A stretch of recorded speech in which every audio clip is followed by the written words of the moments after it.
A ver, empecemos con una pregunta que puede sonar un poco chocante. ¿Puede la teología de verdad ofrecer soluciones a problemas como la pobreza o la desigualdad? Bueno, pues hoy vamos a explorar cómo una serie de cambios sociales brutales forzaron a la Iglesia a formular una manera completamente nueva de pensar sobre el mundo y nuestro lugar en él. Y ojo, que esta pregunta no era para nada teórica, ¿eh? Nació en medio del caos, en una época de agitación masiva, de revoluciones que, literalmente, lo pusieron todo patas arriba. Instituciones que llevaban siglos en pie, de repente tuvieron que buscar respuestas a la desesperada para un mundo que cambiaba a una velocidad de vértigo. Bien, este va a ser nuestro recorrido. Empezaremos viendo cómo era ese mundo de antes, ese orden del antiguo régimen. Luego nos meteremos de lleno en las fuerzas que lo reventaron, la llamada Triple Revolución. A partir de ahí, veremos nacer la cuestión social y cómo respondió la Iglesia a todo esto. Y terminaremos viendo por qué este es un desafío que, sigue muy vivo hoy en día. Claro, es que el mundo moderno trajo problemas a una escala, nunca antes vista. Pensémoslo. La teología moral llevaba siglos centrada en lo pequeño, en el acto individual, si esta persona es buena, si da limosna, pero de repente la pregunta era mucho más grande. ¿Cómo juzgas moralmente un sistema económico entero, un sistema que está fabricando pobreza en masa? Era como intentar arreglar un motor de coche con un martillo de juguete. Las herramientas de siempre simplemente ya no valían. Así que, para entender de verdad la que se vino encima, tenemos que hacer un pequeño viaje en el tiempo.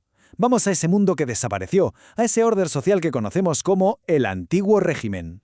A ver, ¿cómo era ese mundo? Pues antes de todo este lío, la sociedad europea era, sobre todo, estable y muy jerárquica.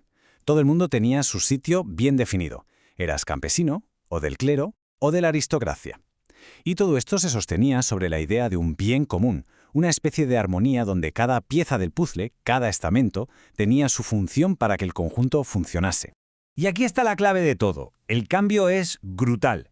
Pasamos de ver la sociedad como un cuerpo, como un nosotros, con obligaciones mutuas, a verla como un montón de individuos sueltos, cada uno a lo suyo, compitiendo. Se rompió el pegamento social, por así decirlo, y a partir de ahí, claro, ya nada volvería a ser como antes. Entonces, ¿qué fue lo que demolió ese viejo mundo? Pues no fue una sola cosa. Fue una tormenta perfecta. 3 fenómenos que se juntaron y que, con una fuerza arrolladora, se llevaron por delante el antiguo régimen para construir sobre sus escombros nuestro mundo moderno. Es que, si lo vemos así, las piezas encajan perfectamente. Por un lado, la revolución industrial, que es la parte técnica, las máquinas.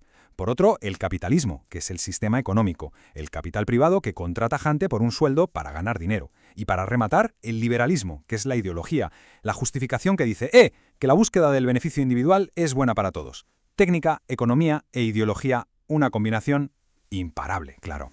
Pero claro, todo este progreso tan rápido, tan radical, no salió gratis, ni mucho menos. El coste humano fue gigantesco. De la noche a la mañana apareció una nueva clase social, el proletariado urbano, los pobres de las ciudades, y con ellos una miseria y unos problemas sociales que nadie había visto a esa escala jamás. Y no es una exageración. Los testimonios de la época te ponen los pelos de punta.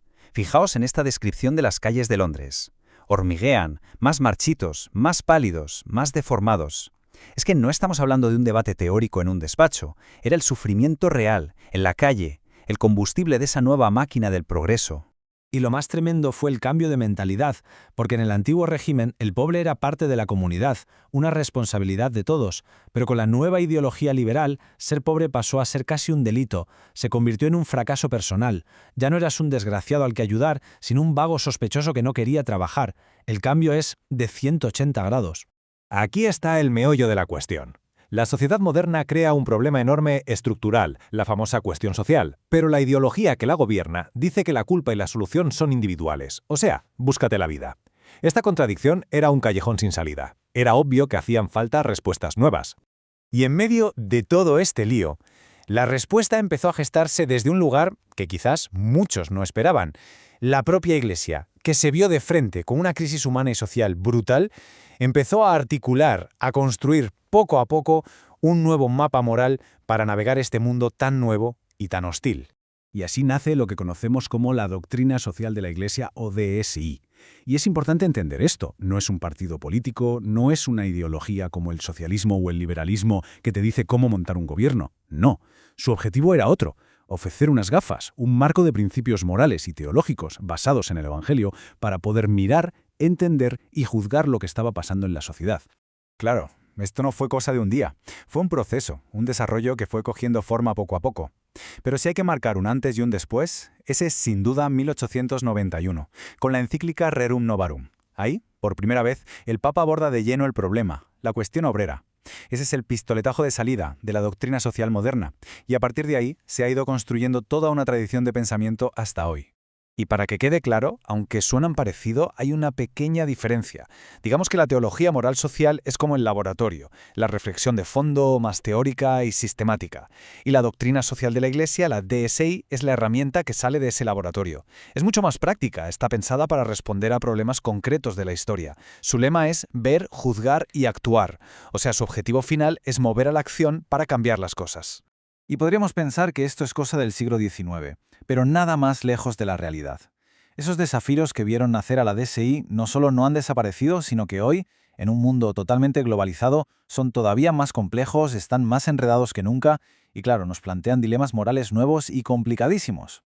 Hay pensadores, como Chiavachi, que señalan 3 nudos o problemas principales hoy en día. A ver, el primero, que nuestras decisiones individuales, lo que podemos hacer cada uno, está muy limitado por unas estructuras económicas y políticas gigantescas que no controlamos. El segundo, que esas estructuras, la política y la economía, están tan mezcladas que es imposible tocar una sin que la otra se resienta. Y el tercero, y quizá el más evidente, vivimos en un mundo global. Lo que se decide en un despacho en una punta del planeta tiene efectos en la otra punta. Un lío, vamos. Todo esto nos devuelve a la pregunta del millón, una pregunta que hoy es tan o más importante que en el siglo XIX. En este mundo tan complejo, tan interconectado, ¿qué es el bien común? ¿Dónde lo encontramos? ¿Cómo trabajamos por él? La búsqueda de esa respuesta, desde luego, sigue totalmente abierta, y es un viaje que nos toca hacer a todos.